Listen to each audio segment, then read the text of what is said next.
Aquí es donde nosotros vemos que la teología comenzó a ser un aporte real en la homilética.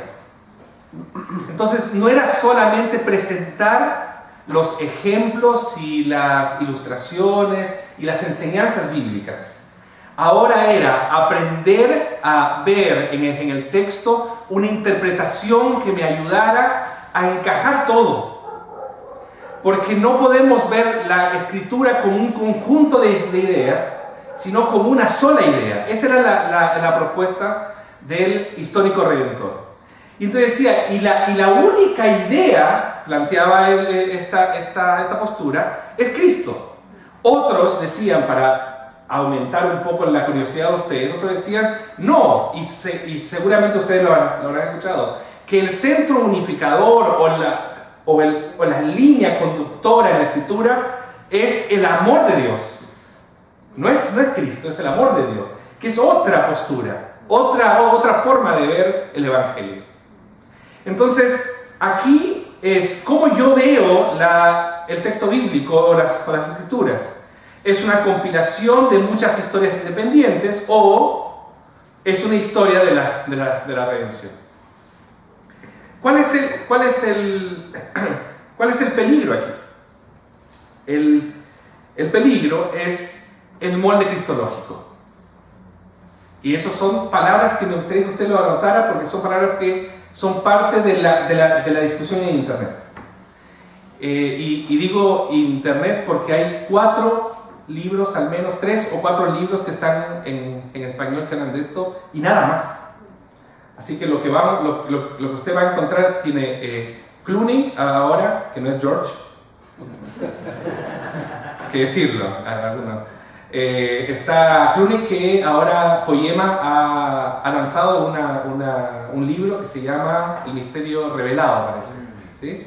Está Greidanus, que se publica muy poco. Está Bryan Chapell, que se llama Una predicación cristocéntrica. Ahora tengo la duda si está en español o en portugués. Y está un compadre que no me acuerdo el nombre, que es mexicano, que habla sobre el tema. Y nada más. Y ustedes ven, hay muchos libros de homilética que entran un poco en el tema, hay hermenéutica que entra en el tema, pero dedicados a este tema son muy pocos. Entonces casi la mayoría de lo que vamos a conseguir va a ser en otros idiomas. Lo que hay en inglés. Tim Keller tiene varios videos en internet en inglés sobre el tema. Él hizo un curso en la Reforma sobre este tema. Así que hay muy poco. Y este tema del molde cristológico es interesante. ¿Por qué?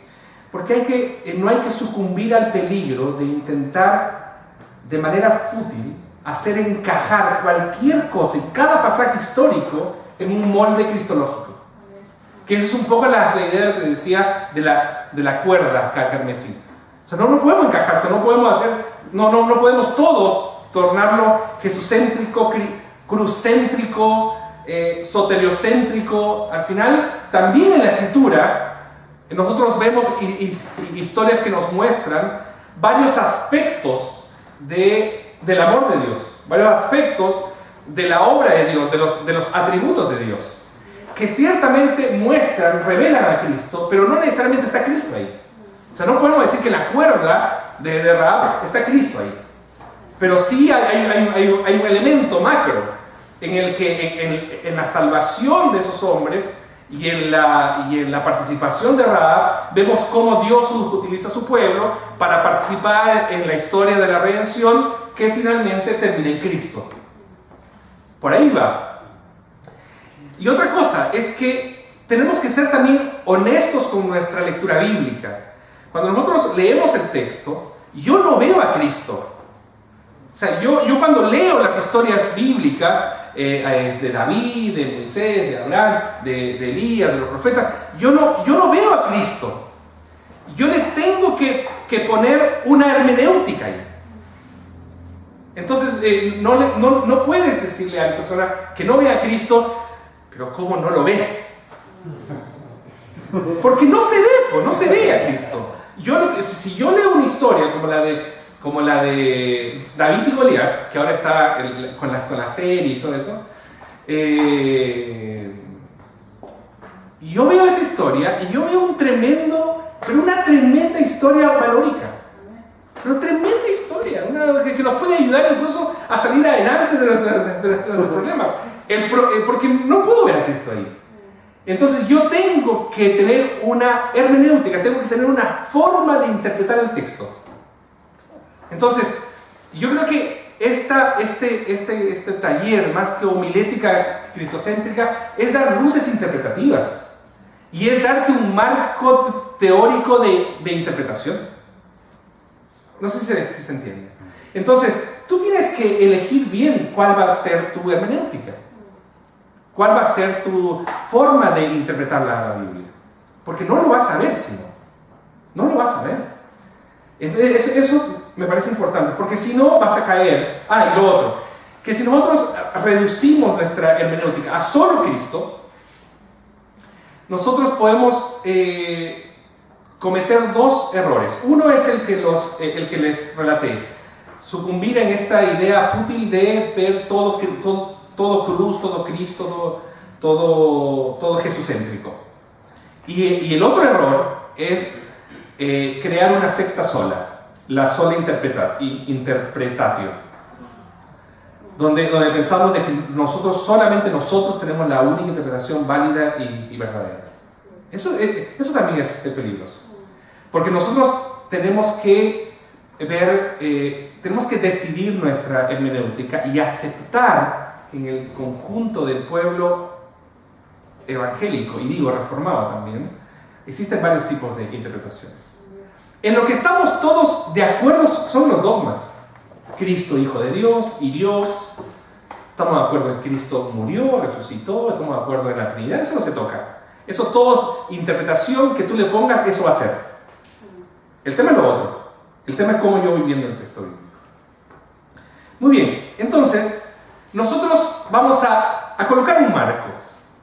Y el marco es este. La escritura es unificada y progresiva y culmina en Jesucristo. Interesante, porque es un detalle, son detalles muy finos. No termina en la Jerusalén celestial, termina en Cristo. Eso es muy importante. Porque claro, ¿cuál es la interpretación que nosotros tenemos como parte del populorum evangélico? Es que nuestra vida termina en el cielo. Y eso es una idea islámica. Nuestra vida no termina en el cielo. Nuestra vida comienza y termina en Cristo. Y ahí está. Entonces, son como detalles que se nos escapan en nuestra forma de predicar. Entonces, ¿qué le estás ofreciendo tú a la gente? Conviértete a Cristo para que llegues al cielo. ¿Esa es nuestra propuesta? La palabra de Dios en ningún momento nos ofrece que yo voy a aceptar a Cristo para llegar al cielo. Yo voy a aceptar a Cristo para llegar a Cristo y habitar en Él. Y ahí está. Y ahí más adelante les voy a dar una luz sobre el tema. Entonces Cristo es el centro de la historia, es el alfa y el omega, es el comienzo y el fin de la historia, es el centro de la historia de la salvación, y toda interpretación y aplicación que nosotros hagamos tiene que estar centrada ahí, tiene que comenzar en Él y terminar en Él, sin caer en estas tentaciones fútiles de ver en todo a eso. Sino hay que ver esta gran historia. Entonces hay que tener cuidado con disolver la historia en representaciones, hay que tener cuidado con disolver esta historia en historietas que meramente sirven como ilustraciones o ejemplos para nosotros, y que destruye la unidad y el progreso de la historia bíblica. Por otro lado, cuando nosotros cerramos nuestra interpretación solamente en nosotros, hemos caído en algo distinto de la propuesta del Evangelio. Es decir, si yo veo que la historia de David solamente tiene que ver conmigo y mi gigante, entonces yo he destruido un concepto que Jesús mismo rescató. Que los textos bíblicos no están escritos solamente para mí. Están escritos para el pueblo de Dios y la iglesia. Entonces ese discurso está hecho para una iglesia que está activa en el mundo. Entonces, ¿qué tiene que ver la historia de David y Goliat con la historia de la iglesia y el mundo? Entonces, ¿cuál es el problema de una homilética jesucéntrica, crucéntrica, soteriológica solamente ahí en mí? Es que yo transformo todas las historias en historias que me ayudan en mi microética. En que yo sea bueno, en que yo venza, en que yo sienta, en que yo esté mejor, en que yo, y termino haciendo intervención en un gran yoísmo, ¿no? Y en verdad la historia me desafía, o el evangelio me desafía a una macroética. Porque ¿qué es el evangelio? El evangelio, al fin y al cabo, cuando Jesús lo plantea, y cuando los apóstoles lo plantean y hacen una relectura de las historias bíblicas, lo que ellos plantean es que el evangelio o sirve para el bien común, no sirve para el bien privado. Sirve para la participación ciudadana, no sirve para la participación eclesial. Sirve para el bien social, no sirve para mi bien personal. No sé si se entiende. Entonces al final transformamos el texto griego como, no, si todo lo que el Señor ha escrito para mí. Está bien, lo escribió para ti, pero compadre, espiritualidad cristiana y comadres, la espiritualidad cristiana tiene que ver con el otro. O sea, yo compruebo mi salvación, yo confirmo mi salvación cuando me relaciono contigo.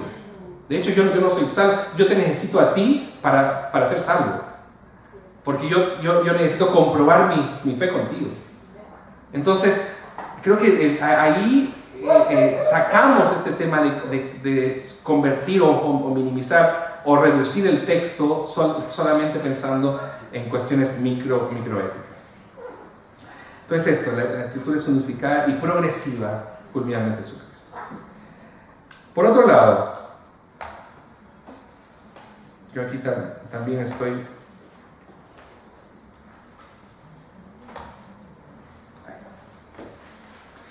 Por otro lado, debemos usar el Antiguo Testamento más de lo que lo hacemos. Creo que nosotros tenemos un problema con eso. Que nosotros, bueno, y la verdad que yo agradezco tremendamente el ministerio de Gedeones Internacional. La verdad que nada que decir, pero voy a decir algo que tal vez podría parecer una crítica a ellos y no lo es. Pero las Biblias que nosotros recibimos de ministerios como Gedeones, que ya es un gran aporte, son Nuevo Testamento. Como si el Nuevo Testamento fuera lo fácil y el Antiguo Testamento fuera lo difícil. Como si el Nuevo Testamento hablara de gracia y amor y bondad, y el Antiguo Testamento hablara de juicio, de ira y de castigo. Y eso nos coloca en un gran problema, porque trae una discontinuidad a la revelación de Dios y no nos permite ver el Evangelio en su totalidad. Nosotros quedamos descolgados cuando leemos Mateo y no tenemos el background, ¿cómo se dice? El fondo de lo que escribe Mateo. O sea, leemos Hebreos y quedamos absolutamente descolgados. O sea, con Mateo quedamos descolgados, en Hebreos ahí quedamos ahí, como marcando ocupado. Entonces, ¿cuál es mi tema aquí? Mi tema es de que nosotros tenemos que buscar una unidad en la revelación. Porque sin ir más lejos, la Biblia misionera de la Iglesia Apostólica fue el Antiguo Testamento. Ellos basaron todo lo que hacían en el Antiguo Testamento. Uno, porque no tenían el canon cerrado, no tenían las cartas.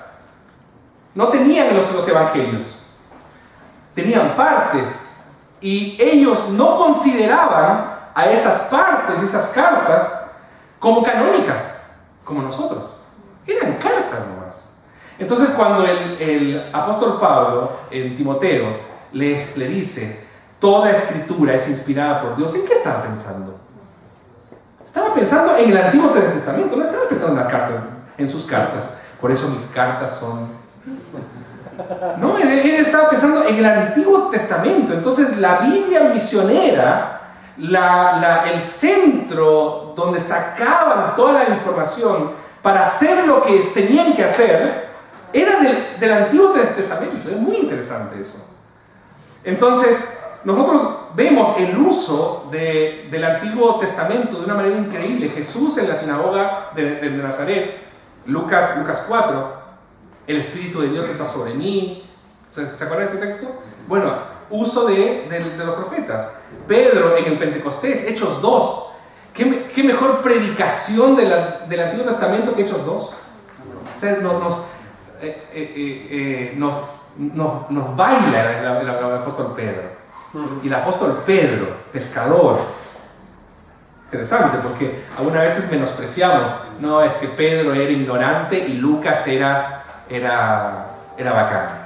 Cuidado, Pedro nos hace un baile tremendo con el Antiguo Testamento, con muy poco tiempo después de la muerte de Cristo.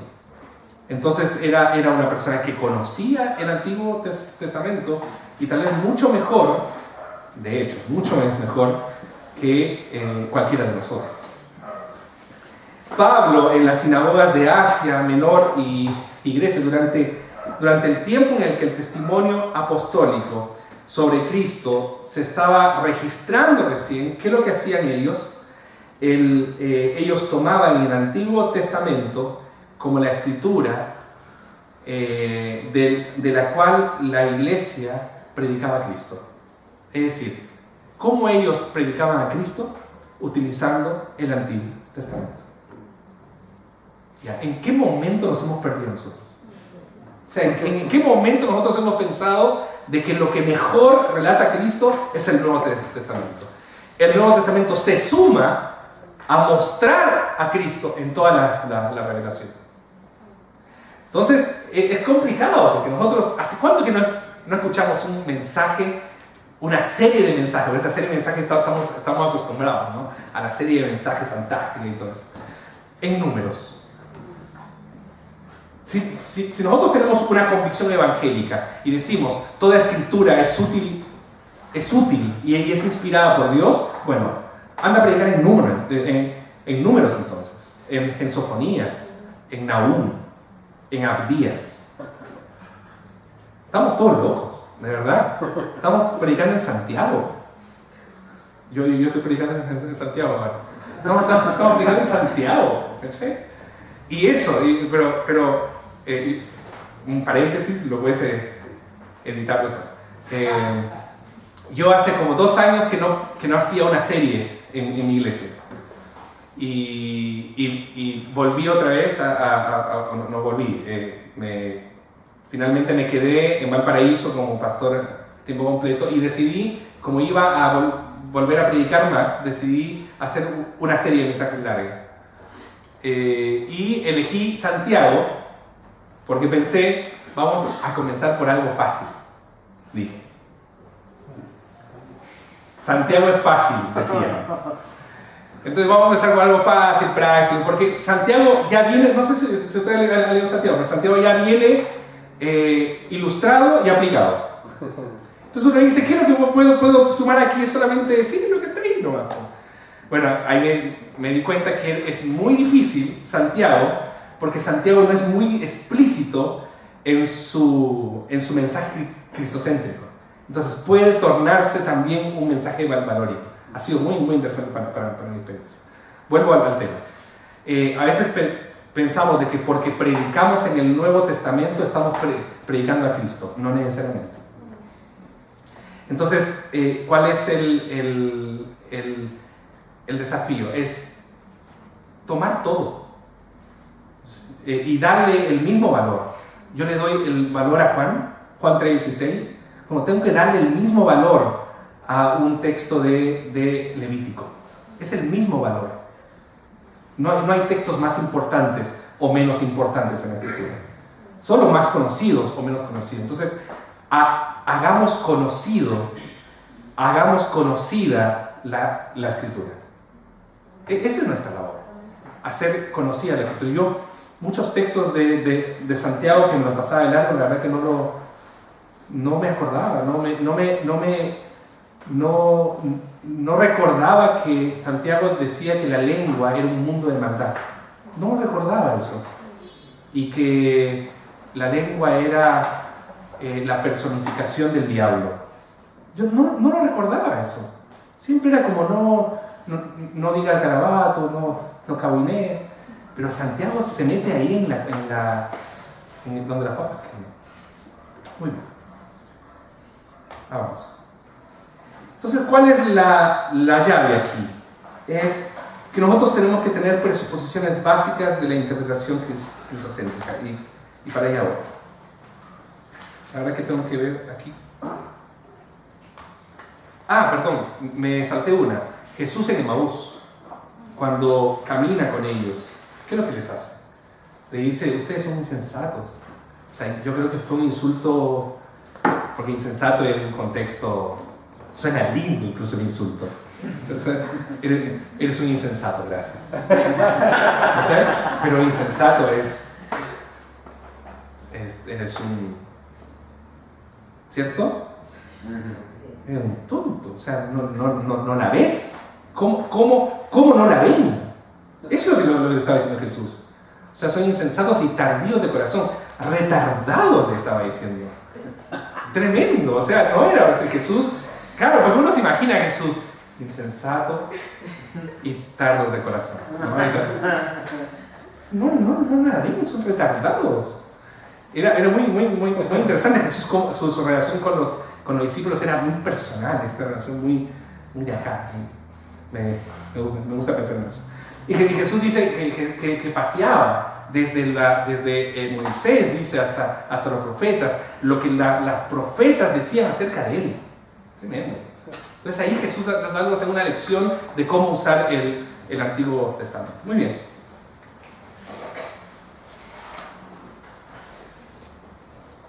¿Cuáles son dos presuposiciones importantes? Es Cristo visto como representando al verdadero Israel en el Antiguo y Nuevo Testamento. ¿Cuál es el verdadero Israel en el Antiguo y en el Nuevo Testamento? En el Antiguo, el pueblo de Dios fiel, ese remanente fiel que siempre estaba ahí, no era todo el pueblo judío. Era ese remanente fiel, los verdaderos... el verdadero Israel. ¿Y cuál es la iglesia verdadera en el Nuevo Testamento? Es la iglesia invisible, esa iglesia latente, esa iglesia que está ahí luchando, siendo perseguida, etc. Entonces, Cristo y la iglesia cumplen lo que se profetiza de Israel en el Antiguo Testamento.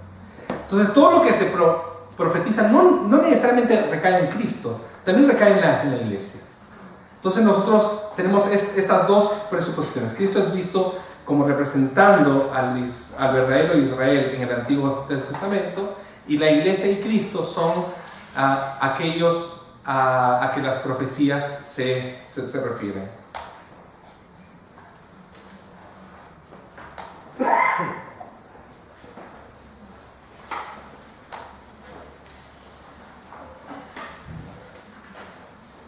Okay. Entonces, la historia es unificada por un plan sabio y soberano de Dios, por las partes que se corresponden y por las partes que apuntan hacia partes posteriores. ¿Cómo explicamos esto? La interpretación histórico-redentiva tiene que ver con un plan que existía desde la eternidad. Y este plan es lo que Dios decidió escribir a través de su pueblo y con la acción y con el protagonismo de su pueblo. ¿Se entiende? Entonces, es un plan que el Padre, el Hijo y el Espíritu Santo decidieron esto que en la teología sistemática se llama la economía de la Trinidad, el trato o el pacto eterno de la Trinidad, que el Padre dijo, yo voy a crear una familia, el Hijo dijo, yo voy a morir por ellos o voy a hacer posible esta familia, y el Espíritu Santo dijo, yo los voy a sellar y los voy a hacer parte de esta familia. Entonces esta historia comienza con la creación de esta familia, los procesos que pasaron, los personajes que fueron alimentando esta historia, y terminó en Cristo, o se completó en Cristo. Entonces toda la historia tiene que ver con un plan sabio y soberano, eterno, con las partes que se corresponden entre sí, es decir, la creación tiene que ver con la salvación, y la salvación tiene que ver con el desarrollo de la iglesia. Cada personaje se entrelaza entre sí y está siempre apuntando hacia una misma cosa, que son las cosas posteriores en Cristo y en la iglesia. Esas son las presuposiciones. Entonces, otra de las presuposiciones era que la era del cumplimiento escatológico ha llegado en Cristo. Esto suena rara esa frase, se la explico. Todo lo que se anuncia de los últimos días, de los postreros días, de las últimas cosas, recae en Cristo.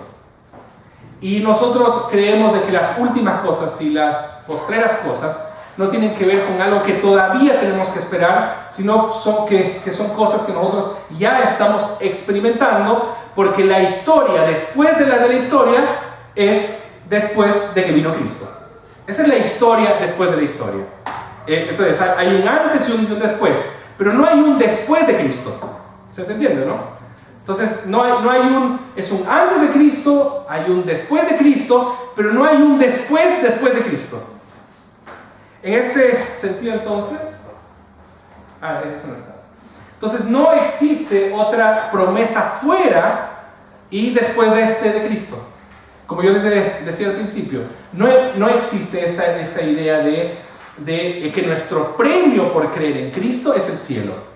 Nuestro premio por creer en Cristo es Cristo. Y ahí nos quedamos.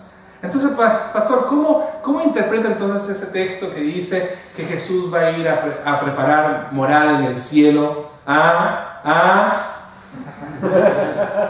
Que me lo preguntan así. Que yo digo, bueno, en principio Cristo no se convirtió en constructor civil cuando se fue al cielo. Vamos a partir por ahí. Él no está construyendo nada, él no está yendo, él no fue, ni siquiera está...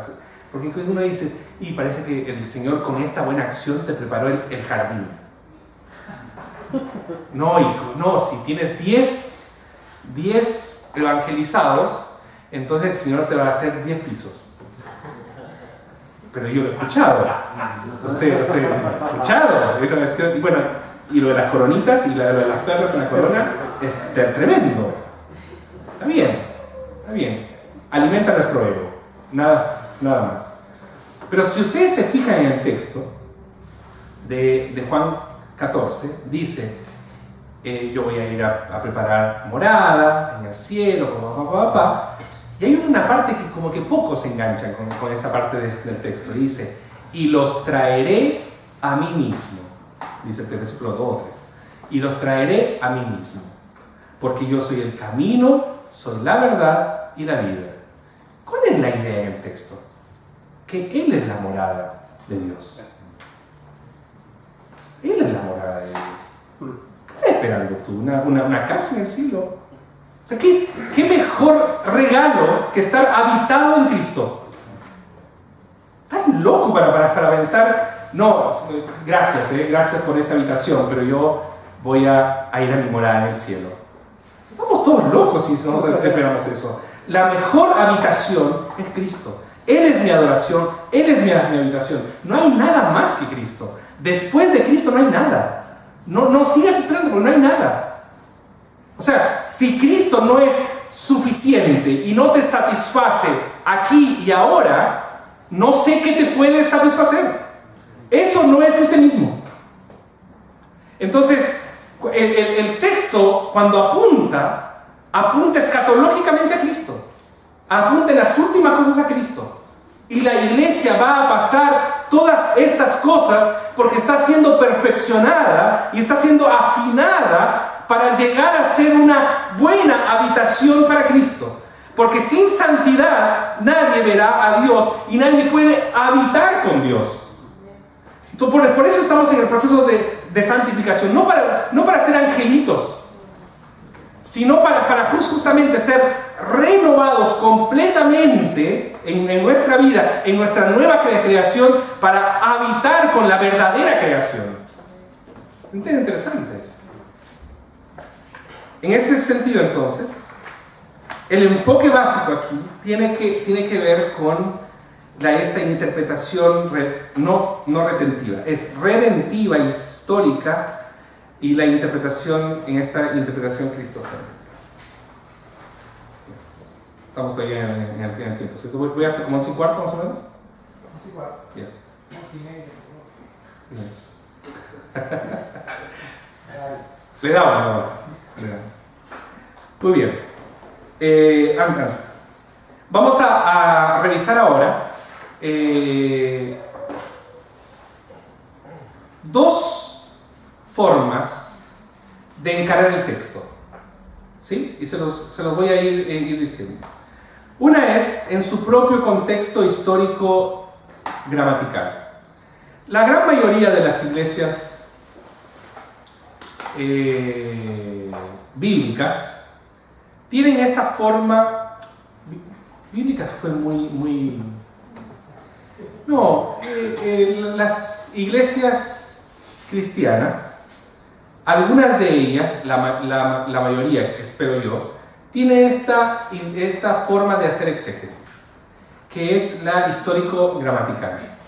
Es decir, que yo veo el texto en su contexto histórico y analizo gramaticalmente el texto para extraer de ahí los temas a ser predicados. Eso es básicamente la exégesis histórico-gramatical. Yo analizo el contexto histórico para saber si el texto está diciendo o si el autor realmente quiere decir lo que quiere decir, y analizo textualmente el texto para extraer de ahí el tema. Entonces, las preguntas que hay que hacerse, que yo sigo ciego aquí, es ¿cómo vemos todo el consejo de Dios a la luz de la Escritura, en su contexto? Por eso es importante el contexto. Y lo otro es cómo escuchó Israel la verdad planteada en el caso del Antiguo Testamento. Hay que hacerse esas dos preguntas cuando yo me encuentro con esta dinámica. Uno es, ¿hay consejo de Dios aquí? Eso es lo primero que yo tengo. Entonces uno dice, sí, estoy leyendo la palabra. ¿En qué dimensión? ¿En qué sentido? ¿Cómo yo puedo ver aquí el consejo de Dios a la luz de toda la Escritura? Por ejemplo, a ver, les lanzo una. Déjenme pensar en una. La historia de David y Goliat. El hecho de un personaje bíblico tirar una piedra y vencer a un gigante a la luz de la Escritura, ¿qué es lo que me está mostrando? Me está mostrando de que Dios puede vencer cualquier tipo de obstáculo. Eso está presente en la Escritura, ¿sí? Y que utiliza a sus siervos para vencer estas gigantes, estas circunstancias difíciles, para que su pueblo continúe avanzando. Eso está, ¿sí? Y eso básicamente uno lo tiene que responder. De ahí a encontrar a Cristo y todo eso es otro tema, pero básicamente lo que tenemos que responder es eso. De ahí meternos a que si es nuestro gigante, si no lo es, si yo soy la persona que tú has elegido, Señor. No sé, eso es otra cosa. Pero básicamente son esas presuposiciones. Y lo otro es, ¿cómo escucharon ellos eso? Escucharon de que, claro, no era David, era un Dios que estaba por detrás de David. Así lo vieron ellos, ¿sí? Y lógicamente convirtieron a David en un personaje. Y nada más. Pero en realidad el pueblo era consciente de que David, sin la ayuda de Dios, no hubiera podido hacer eso. Hay un contexto ahí, histórico-gramatical. Incluso gramaticalmente también podemos observar de que fue así. Por otro lado está la interpretación literaria dentro de esta interpretación histórico-gramatical. Es decir, ¿qué significa género? O mejor, ¿qué significa en cuanto a género, subgénero, figuras de lenguaje? Es decir, género, si es narrativo, si es sabiduría, si es salmo, profecía, o si es un subgénero, si es ley, parábola, proverbio, lamentación. No me voy a detener eso, sería bueno que le den una revisada a eso. O qué figuras está utilizando el texto, si es una metáfora, un símil, una hipérbole, si es una ironía. Por ejemplo, porque yo y mi casa serviremos a Jehová, ¿cierto? ¿Se acuerdan de lo que dijo Josué? ¿Qué es eso? ¿Ustedes se acuerdan, no? No es una declaración, es una ironía. Porque él, después de relatar todo lo que era Dios para él y todo lo que había hecho Dios en la historia, él les dice, por eso yo y mi casa serviremos a Jehová. No les está diciendo, y la verdad que estoy complicado, pero yo y mi casa serviremos a Jehová. No está diciendo eso, está diciendo, está canchero ahí. Está diciendo, ¿tú crees que yo voy a creer en ti? Yo y mi casa vamos a servir a Jehová. ¿Tú crees que no te vamos a servir a ti? No te vamos a servir a ti. Yo y mi casa serviremos a Jehová. Entonces hay que ubicar. Era una ironía. ¿Y cómo lo predican? Con una gran declaración. El contexto histórico le debería llevar al predicador a decir, ¿qué tipo de Dios tienes tú? ¿Qué ha hecho Dios en tu historia? ¿Realmente vas a servir a otro rey? Esa es la pregunta del texto. La pregunta del texto no es, hermano, por favor, que tú y tu casa sirvan al Señor. Se lo ruego en el amor del Señor. Traiga a su familia para que usted pueda decir y pueda colocar en la placa de su casa, yo y mi casa serviremos a Jehová. El texto no está hablando de eso. No sé si se entiende. Importante el contexto. Bueno. Interpretación histórica. Yo estoy todavía dentro de este histórico gramatical. ¿Cuál fue el significado para sus oyentes originales? No, se me fue. Señor Premio, ¿no está? No, me fui mucho, ¿no? Sí. Dale. No, me fui demasiado.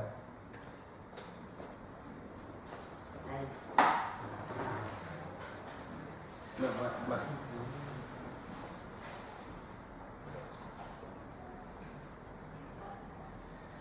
Su propio contexto, interpretación literaria, Ahí, okay. interpretación histórica. Ahí. Ahí estamos. ¿Cuál fue el significado para sus oyentes originales y a qué necesidad de oyentes buscaba dirigirse el autor?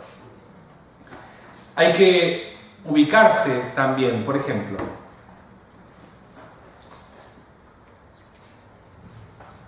Adán y Eva. Cuando Dios dice, por eso dejará el hombre a su padre y a su madre y se unirá a su mujer y serán una sola carne. ¿Amén? El problema es que Adán y Eva no tenían papá y mamá. ¿Cómo solucionamos eso? Porque claro, uno dice, ¿y verdad? Tiene razón, no tenía papel. Entonces, ¿cómo solucionamos eso? ¿Cuál fue el significado para sus oídos originales? ¿Quién estaba? Nosotros, la gran mayoría, pensamos de que fue Moisés. ¿A quién estaba escribiéndole Moisés? A los jóvenes, a las nuevas generaciones, en el desierto. Y les estaba diciendo cómo tienen que hacer el cuento. Porque el matrimonio... No, yo iba a decir porque el matrimonio es un cuento, pero no es un cuento. ¿Cómo uno tiene que hacer eso, por ejemplo? El texto está diciendo, porque el hombre, su mujer, porque el hombre dejará a su padre y a su madre. Lo que está diciendo ahí es que tienen que dejar un modelo, que tienen que dejar una forma de ser familia y unirse a su mujer, crear un nuevo modelo para hacer una sola carne, que es el pacto, la unión, y que Dios bendice todo eso.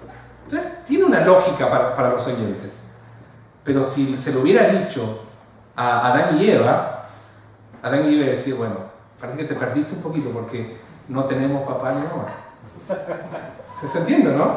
Entonces, no solamente el contexto literario, el contexto histórico, perdón, el contexto gramatical, sino también verlo en perspectiva también. Entonces nosotros a veces analizamos los textos y lo analizamos solamente en su micromundo. Nosotros tenemos que verlo mucho más amplio también.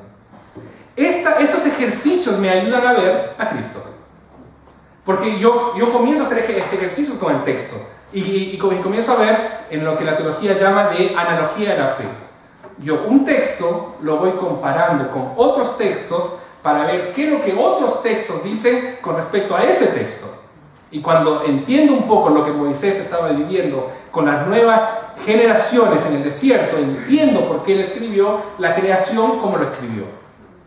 Porque la creación no era un relato científico para mostrar que Dios existe.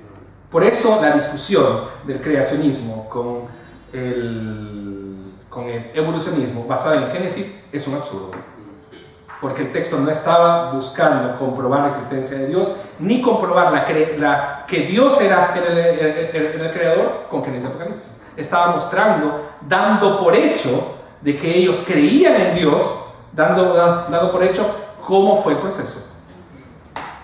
Entonces, decirle a un evolucionista, porque aquí dice, en el principio creó Dios los cielos y la tierra. Porque no es un buen argumento, me parece. Y un creacionista, ¿vieron? En el principio creó Dios los cielos y la tierra. Ahí está, clarito. No sé. Muy bien. Avanzo. Esto está en libros de hermenéutica y de homilética, así que métanse ahí. Yo, como les dije al principio, esta charla busca ser como un apunte para guiar sus estudios. Lo otro, la interpretación no solamente literaria, histórica, sino teocéntrica. A ver, voy a ver si no me equivoco esta vez. Ahí está. ¿Qué revela el pasaje con respecto a Dios y su voluntad? Y esta pregunta le da al pasaje un punto focal centrado en Dios. Ok, la Escritura no habla de ti. ¿Sí? La Escritura habla de Dios, habla de Cristo. Entonces la Escritura no habla de ti. De hecho hay un video de Keller dando vuelta en el Facebook. Si lo quieren ver ahí en YouTube, seguramente así como algo así como que no se trata de ti o la palabra, algo así. Pero está bueno porque él hace un recorrido por la Escritura y al final dice, por eso la Escritura no habla de ti. Está bueno. No voy a hacer lo mismo, solamente decirles que la Escritura no habla de ti, habla de Cristo. ¿Sí? Entonces, si hay un texto que tú piensas que está hablando de ti, no, te está hablando a ti. Pero no está hablando de ti, te está hablando a ti. Entonces, nosotros tenemos que pensar hacia dónde me está apuntando el texto. ¿Qué es lo que está intentando resaltar? ¿Qué es lo que está intentando mostrar? ¿Qué es lo que está intentando revelar? 10 mandamientos, para no hacerla difícil. 10 mandamientos. ¿Qué es lo que está intentando resaltar los 10 mandamientos? ¿Que tú lo puedes lograr? Ese es el punto. O sea, el joven rico lo entendió mal ahí. Él dijo, los 10 mandamientos es para que yo los cumpla. Sí, para que tú los cumplas. Pero no necesariamente está queriendo mostrar que tú lo puedes hacer. Visualiza esos 10 mandamientos. Y si tú quieres, tú vas a poder. No, el texto no está diciendo eso. El texto está intentando mostrar los atributos de Dios. Por ejemplo, ¿por qué yo no tengo que matar? Porque Dios es vida. ¿Por qué yo no tengo que adulterar? Porque Dios es fiel. ¿Por qué yo no tengo que adorar a otros dioses? Porque Dios es uno. ¿Se entiende? ¿Por qué no tengo que envidiar el carnero o la oveja del prójimo? Porque Dios es proveedor. Entonces, el texto está intentando exaltar a Cristo, exaltar a Dios, exaltar a Dios. No está diciendo, visualízalo. Entonces, está diciendo, si tú no tienes, eso es lo que está intentando decir Moisés a los que están escuchando en el monte Sinaí. Si ustedes no tienen una relación con Dios, estos 10 mandamientos van a ser imposibles. Eso le está diciendo. Ustedes tienen que ser un reflejo de la relación que ustedes tienen con un Dios fiel, con un Dios santo, con un Dios que es vida, etc. ¿Y cómo lo van a demostrar? Con los 10 mandamientos. Cuando yo tengo a alguien a quien yo podría matar, yo no lo mato, no porque soy bacán, yo no lo mato porque entendí que mi relación con Dios es primariamente una relación de vida y yo lo transmito así. ¿Se entiende la idea, no? Entonces, la interpretación teocéntrica apunta a Él, no apunta a lo que yo puedo hacer, sino apunta a lo que Él puede hacer en mí. Vamos. Ese es el 1. Contexto histórico, gramatical, interpretación literaria, histórica y teocéntrica. 2.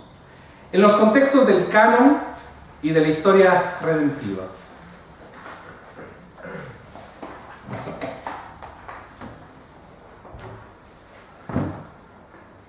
No saben lo difícil que está haciendo dar esto con todo ciego. Ahí está. 2. En los contextos del canon y de la historia redentiva. No se puede entender un pasaje de la Escritura de manera aislada. ¿Por qué? Estos se lo saben y lo podemos decir en coro. Porque un texto fuera de su contexto es un pretexto. La Biblia es el mayor libro o el libro de las mayores herejías. La Biblia es el libro de las mayores herejías. ¿Por qué? Tú sacas un texto fuera de su contexto y armas una secta contra él. Te lo he firmado. ¿Dónde firmo? Te lo he firmado. Entonces, hay mucho predicador peligroso dando vueltas por ahí. Y ahí lo voy a dejar y me retiro lentamente. ¿Ya? Que está utilizando mucho texto de manera aislada. Entonces creo que me parece importante que nosotros mínimamente, que estamos entendiendo cómo funciona este tema de la escritura, de la predicación cristocéntrica, que mínimamente nosotros podamos rescatar este valor de que yo no puedo tomar un texto fuera de su contexto, porque yo lo voy a tornar un pretexto para que yo pueda decir lo que yo quiero que la Escritura diga. Que a todos nos ha pasado. No creo que sea el único pecador miserable aquí que he dicho, pero ¿por qué no dice otra cosa? ¿Por qué vamos a arreglarlo aquí? Vamos a arreglarlo. Porque uno tiene esa tendencia. El otro día tenía un texto y decía, podría tener una coma. Vamos a poner una coma. Y dije, no, señor, bueno, vamos a dejarlo en el punto. Esto es lo que se llama en la hermenéutica, si lo quieren buscar para meterse ahí, es el sensus plenior, o el sentido más pleno de la Escritura. Métase en esa discusión también, es muy interesante. Es donde nosotros podemos ver más allá de lo que literalmente me está diciendo, que es la otra parte, que es el otro sentido. Está el sensus plenio y está el sensus literal, o el sentido literal teológico, que es la forma en la que yo leo la escritura como un todo y aplico la analogía de la fe. Es cuando yo le veo un sentido teológico al texto, no solamente un sentido literal, sino un sentido teológico al texto. Es decir, ¿qué es lo que este texto me quiere decir? Por ejemplo, ¿qué es lo que aquí está hablando, qué sé yo, no sé,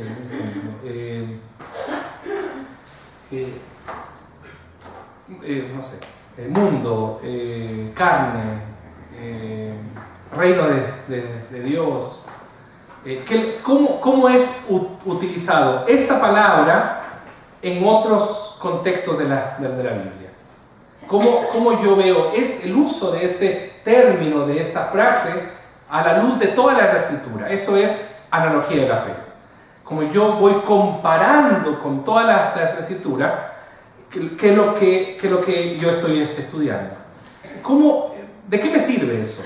Me sirve en responder a este principio hermenéutico que dice que la Biblia se interpreta por la Biblia misma. Si hay un sentido oscuro que no puedo interpretar en la Biblia, no tengo que ir necesariamente a los comentarios. Tengo que ser más estudioso de la Biblia para entender de que la Biblia se interpreta por la Biblia misma. Y un solo texto no puede servir de principio para todos un solo texto no puede servir de principio general. Eso quiero decir. Entonces, vamos a avanzar. Ahí es yo donde tengo que hacerme estas preguntas. ¿Qué significa el pasaje en el contexto de toda la Biblia, en este tema de la analogía de la fe? Y se desarrolla o se colma de significado hasta encontrar su más pleno significado en Jesucristo. En esta idea de la interpretación teológica, ¿sí? Aquí es donde yo tengo que volver a decirles e insistir en esta necesidad de tener una hermenéutica, porque no la vas a ver. No la vas a ver a no ser que tú no le pongas una hermenéutica. O sea, si uno dice, la verdad que este texto habla de Cristo, ¿dónde está Cristo? Ahí. Solamente se hace por analogía de la fe. Solo hace viendo el cuadro general y no solamente el macro cuadro o el micro cuadro. Entonces yo tengo que ver ahí que la forma en la que este texto llega a su mayor interpretación o a su máxima interpretación, a su máximo sentido o a su sentido más pleno, solamente cuando yo consigo ver el plan redentivo de Dios en el pasaje. Entonces, desde la creación, todos los textos del Valle de los Huesos Secos, qué sé yo, el Salmo 23, por ejemplo, y cómo Jesús nos ayudó ahí, bastante en realidad. Jesús hizo los links. Cuando el Salmo 23, yo sé que van a estar perdidos, así que Jesús dijo, chicos, yo soy el buen pastor. Entonces cuando habla sobre el maná, ¿cierto? Y cómo veo ahí, Jesús dijo, chicos, yo soy el pan de vida. Entonces ahí estábamos complicados, la verdad que dice, ¿cómo soluciona el tema del mar aquí, el mar rojo? Y Jesús va y dice, yo soy el agua viva. Y entonces vamos entendiendo alguna cosa que Jesús va haciendo los links. Y después Jesús dijo, no lo dijo explícitamente, pero más o menos dijo así, ahora sigan ustedes, sigan haciendo la relación. O sea, yo soy el pan, yo soy el camino, yo soy el pastor, yo soy la vid. Y la vid no lo dijo en Juan solamente, es una relectura de la profecía. Entonces al final uno va el tema de la cizaña, todas las imágenes que Jesús era un experto en el Antiguo Testamento. Era un experto. Entonces toda la cosa que él decía era, lo agarraba aquí. Y los judíos en esa época hacían la relación. Muchos querían, como que les fue encajando. Jesús decía, yo soy el buen pastor. El Salmo 23, eso es. ¿Cachai? Iba encajando, todo iba encajando. Nosotros decimos, nos dicen, yo soy la vid, estamos perdidísimos, porque no tenemos idea que es la vid. ¿Sí? Cómo funciona la vid, cómo se opera la vid, el pámpano, la rama. Tenemos que estudiar y todo eso. Un detalle. Por eso, en la Gran Comisión, cuando les dice, id a ser discípulos a todas las naciones, y le dice, bautizándolos en el nombre del Padre y enseñándoles todas las cosas que os he mandado. ¿Cómo lo hacemos nosotros? Lo hacemos a la inversa. Les enseñamos y los bautizamos. En cambio, la Biblia lo dice, los bautizan y los enseñan. Los integran y después les enseñan. ¿Por qué? Porque el judío no necesitaba ser enseñado, necesitaba reaprender. Pero lo que necesitaba en el judío era encajar. Era toda la espera del Mesías que simplemente creyera de que todo lo que está esperando es Cristo. Por eso el texto lo simplifica y dice, si confesares con tu boca que Jesús es el Hijo de Dios o el Mesías, serás salvo. ¿Por qué era eso nomás lo que ellos necesitaban? Necesitaban solamente encajar eso y dice, ok, listo, bautizado al agua. Y después, oye, pero ¿cómo es? Entonces ahora vamos a reaprender, a reconectar. ¿Se entiende, no? Nosotros no. Nosotros tenemos que aprender primero a ver todo lo que los profetas han dicho acerca de Él, entender de que Él es el Mesías y de ahí nos bautizamos y seguimos aprendiendo o perfeccionando. ¿Se entiende, no? Entonces, el discurso que nosotros tenemos es muy agrandado. ¿Por qué? Porque lo simplificamos con haz la oración de fe. ¿La oración de fe de qué? Si no entienden nada. ¿Se entiende o no? No, que solamente tienes que decir que Jesús es salvo. Nada más, y cuando estás listo. Y todo lo que los profetas dijeron, y lo que los salmos dijeron, y todo lo que el Antiguo Testamento, ¿vale hongo acaso? No vale hongo. Hay que enseñarle primero. Ese es el punto. Entonces al final convertimos la conversión de una persona como si fuéramos judíos. Nosotros no somos judíos. Estoy evangelizando a un judío, pero judío de verdad. Judío de verdad es un... No voy a decirlo, lo estoy dando. Y el compadre me está haciendo un baile. Y yo pensé que sabía algo del Antiguo Testamento, algo. Es un genio. Es muy interesante porque él me contaba que, para Occidente, la revelación escrita es mucho más segura que la revelación oral o que la transmisión oral. Nosotros incluso jugamos con eso, al teléfono descompuesto, ¿no? Que uno le dice y después al final llega en cualquier cosa. Para los judíos, la transmisión oral y la revelación oral es un tremendo baluarte, es una columna. Entonces, cuando le educan a sus hijos, para ellos la memoria es vital, porque es la forma en la que se perpetúa la revelación de Dios. Es tremendo eso. Y él me decía, y ustedes piensan que lo que ustedes tienen escrito está bacán. Me dice, ¿y cómo saben que lo que escribió no tenía errores de escrita? Y yo me desestructuró porque yo decía, porque está escrito, po. Y él me decía, no, po. Yo le decía, pero ¿cómo tú sabes que la transmisión oral fue un valor primario? O sea, no fue un valor que decía, fue un valor perfecto, le dije. ¿Cómo tú sabes? Me dice, porque es un principio cultural. Interesante, ¿verdad? Y el tipo me dijo, bueno, yo creo en la transmisión oral.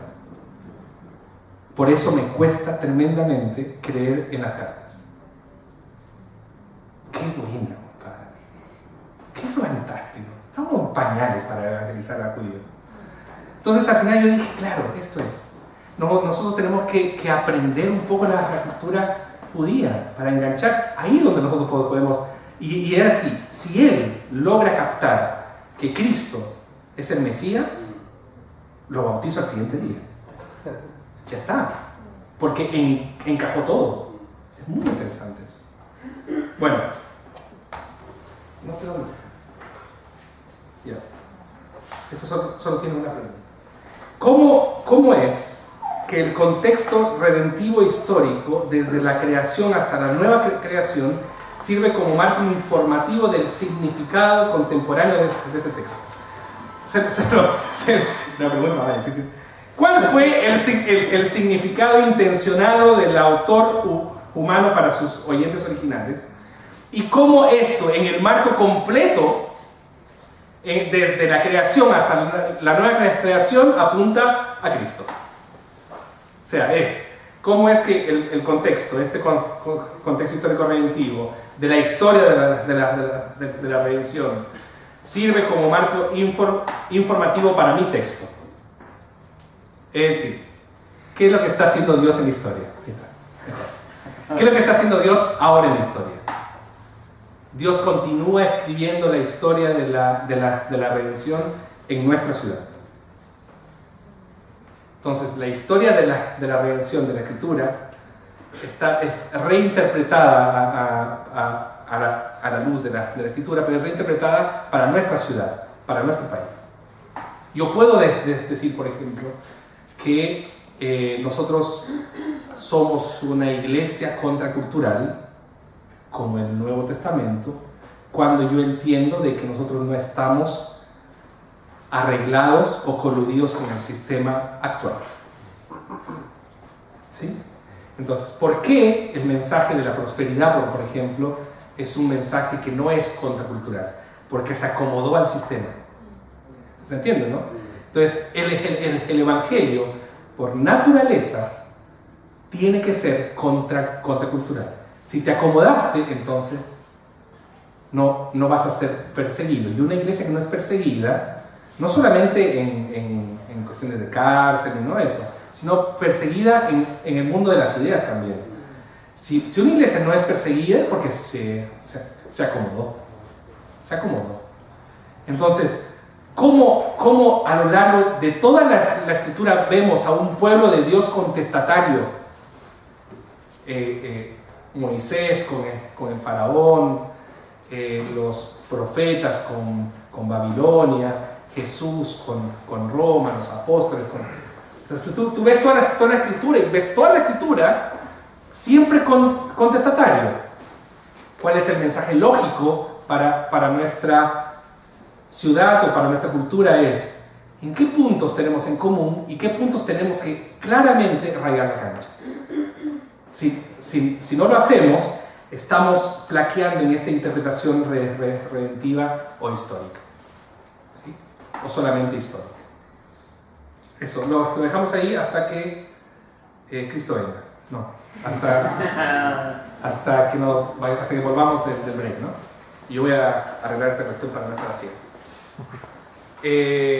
¿Cuánto tiempo? ¿15 minutos? 20 minutos. 20 minutos. Que el Señor le bendiga, hermanos.